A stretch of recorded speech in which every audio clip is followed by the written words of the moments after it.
My name's RJ, and in 2018, just last year, was really a tough year for my wife and I. She's been going through depression and anxiety. I noticed that she would want to sleep more, around 10 to 12 hours. I noticed that she didn't want to run anymore, which is odd for her. She runs marathons. I noticed that she didn't want to talk to her friends, which is an extrovert, so that was again weird. It was tough because I didn't really know what depression and anxiety really was. You see, I was a pastor and I advocated for it, but I didn't really understood what people were going through. And as a pastor, I was ashamed. I felt shame because I was thinking to myself, am I actually supposed to be going through this with my wife? Does this show that I wasn't praying enough, or did it show that I didn't have enough faith in God?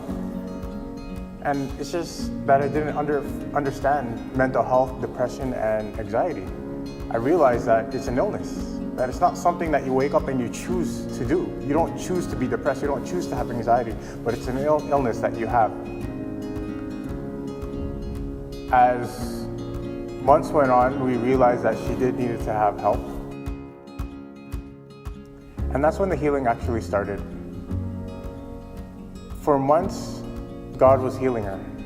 I remember there were times for like 2 weeks where every single night we would just be crying together. And the healing and growth that she had was there, although it was really difficult. I remember talking to a chaplain, and I'll never forget the words he told me. He told me to trust the process of healing, the process of allowing God to heal you from the things that you have gone through, and that's something that helped me. In Isaiah chapter 41, verse 10, it said, "So do not fear, for I am with you. Do not be dismayed, for I am your God. I will strengthen you and help you. I will uphold you with my righteous right hand." And the hope that I got from God was something that kept me going.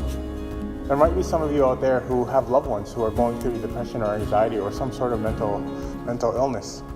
And I want you to know that you can hold on because God is there.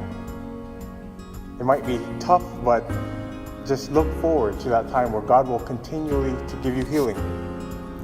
If you need help, seek help. It's okay.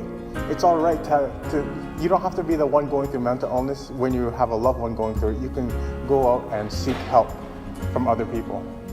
And when you get that help from other people, you feel so relieved. Just keep your hope alive in Jesus. Life will get better. When we look back, my wife and I, of what we have gone through, we would go through it all over again because we see where God has brought us and the maturity and growth that God has brought us through because of the experience that we've had. We wouldn't trade it for anything. And that is my experience with Jesus.